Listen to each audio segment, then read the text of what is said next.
আসে মা? হ্যাঁ। মনটা অস্থিরতা হয়ে থাকে, চঞ্চল। হ্যাঁ। রিলেশনে কেউ আছে? হ্যাঁ।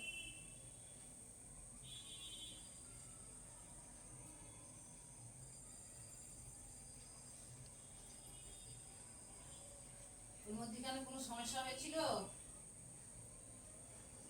না, কোনো সমস্যা নেই।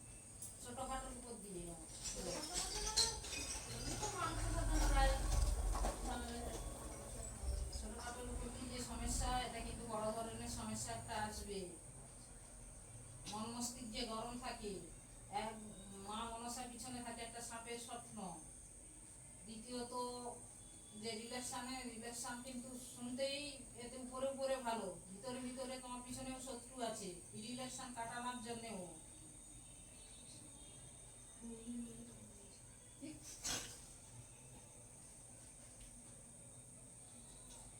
ওর নাম বলে দিলে কে কাটাবে যায়। মা কি বলছে শোনো। বলো বলো মা বলো, ভবিষ্যতে আর কি জানতে চাইছো, কোনটা খরচা করে বলো দিদি। আর কি জানা যাচ্ছে? তোমার কাজ বাজ, তোমার অফিস সামনে কতদিন ঝামেলা হচ্ছে। হ্যাঁ, আমার ভবিষ্যতে মানে কিছু হওয়ার আশঙ্কা বা কিছু ভালো বা খারাপ বা এরকম কিছু কি আছে? খারাপ যোগ বলতে একটা ছোট্ট ঝামেলা নিয়ে এটা বড় ধরনের হবে, এ থেকে একটু সাবধানতা। আর দ্বিতীয়ত ভালো জায়গায় পৌঁছাবে। আস্তে আস্তে যে জায়গা স্বপ্ন দেখছো, আশা করছি যে এই জায়গাটা আমাকে ভবিষ্যতে লক্ষ্য আছে, পৌঁছাতে হবে, তা পৌঁছাবে, কিন্তু বাধা আছে তাতে।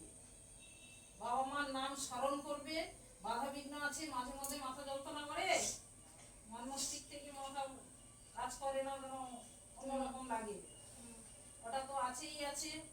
অস্থিরতা অন্য জায়গায় কোথাও গেছিল এরকম কোথাও? না না না। কোনো জিনিস ধারণ করে? না, জিনিস বলতে আমার এমনি যাতে হাওয়া বাতাস না লাগে একটা এমনি একটা কার টাইপের। বলো না, অন্য কোথাও বাবা তো বলে দিচ্ছে, অন্য কোথাও গিয়ে ধারণা রাতে নজর না লাগিয়ে সব দিক দিয়ে ম্যানেজ করার জন্য একটা কিছু ধারণ করে আছে, তাই তো? হ্যাঁ। ওটাও আপাতত গার্ড করছে।